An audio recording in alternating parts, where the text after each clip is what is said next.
Hello friend मु आपनको Odisha Study Tube YouTube channel को स्वागत करुच्ची।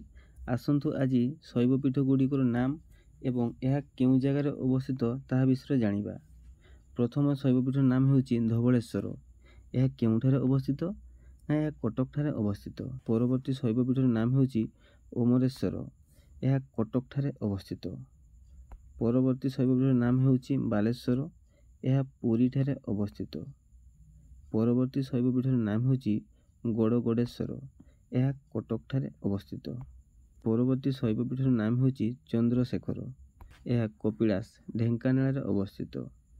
परवर्ती शैवपीठर नाम लिंगराज। यह भुवनेश्वर ठारे अवस्थित। परवर्ती शैवपीठर नाम ब्रह्मेश्वर। यह भुवनेश्वर ठारे अवस्थित।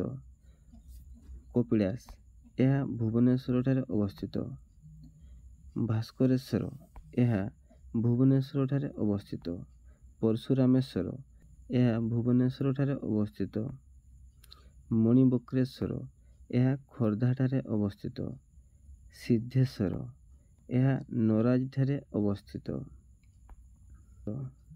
वैदेश्वर यह बांकी ठारे अवस्थित। आखंडलमणि यह भद्रक ठारे अवस्थित।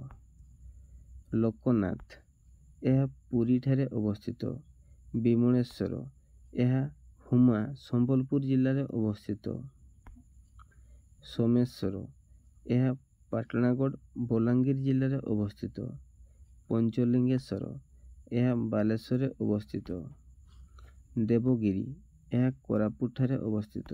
नीलकंठेश्वर यह ब्रह्मपुर अवस्थित। वेदव्यास यह सुंदरगढ़ रे अवस्थित। लडुकेश्वर यह नयागढ़ रे अवस्थित। गुप्तेश्वर यह कोरापुट रे अवस्थित। यह थिला शैवपीठ गुड़िकर नाम एवं यह केउं जगार अवस्थित। पुणी आलोचना करिबा नेक्स्ट वीडियो रे। जय जगन्नाथ।